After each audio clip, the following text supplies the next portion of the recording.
क्या आप डरने के लिए तैयार हैं? It's your nightmare. आपके रोंगटे खड़े कर देने वाले अनुभवों का नया ठिकाना है। यहाँ आपको मिलेंगी ऐसी कहानियां जो आपकी रातों की नींद उड़ा देंगी। सब्सक्राइब करें और हर बुरे सपने का हिस्सा बने। चलिए स्टोरी शुरू करते हैं। आधी रात का रहस्य। वीरेंद्र और उसके तीन दोस्त अमित, प्रिया और राहुल कॉलेज के बाद एक सुनसान पहाड़ी इलाके में घूमने गए। उन्होंने वहां एक पुराना वीरान बंगला देखा जिसके बारे में गांव के लोग अजीब अजीब बातें करते थे। कुछ कहते थे कि उस बंगले में एक दुष्ट आत्मा का साया है, तो कुछ कहते थे कि वहां कभी एक भयानक हत्याकांड हुआ था। वीरेंद्र हमेशा से ही भूत प्रेतों की कहानियों का शौकीन था, इसलिए उसने अपने दोस्तों को उस बंगले में रात बिताने के लिए राजी कर लिया। प्रिया थोड़ी डरी हुई थी, लेकिन बाकी सब वीरेंद्र के उत्साह में बह गए। शाम ढलते ही बंगला और भी डरावना लगने लगा। अंदर धूल और मकड़ी के जाले थे और हर तरफ अजीब सी खामोशी छाई हुई थी।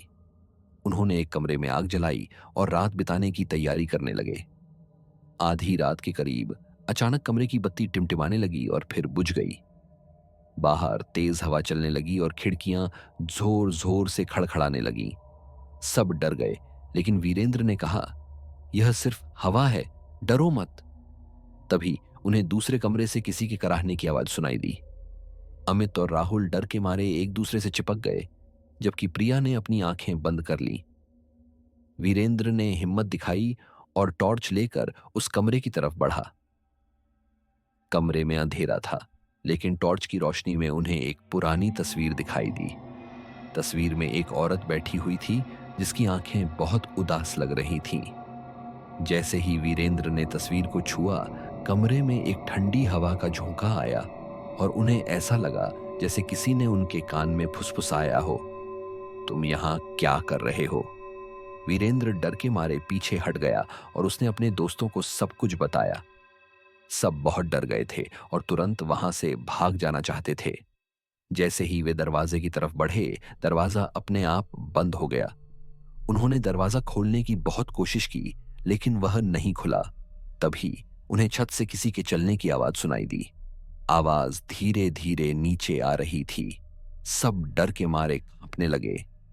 अचानक कमरे का दरवाजा खुल गया और सामने वही औरत खड़ी थी जो तस्वीर में थी।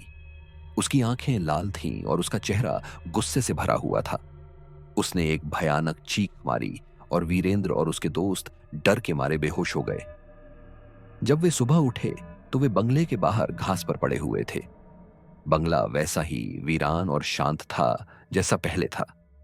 उन्हें रात की कोई बात ठीक से याद नहीं थी, लेकिन उन्हें पता था कि उनके साथ कुछ बहुत डरावना हुआ था।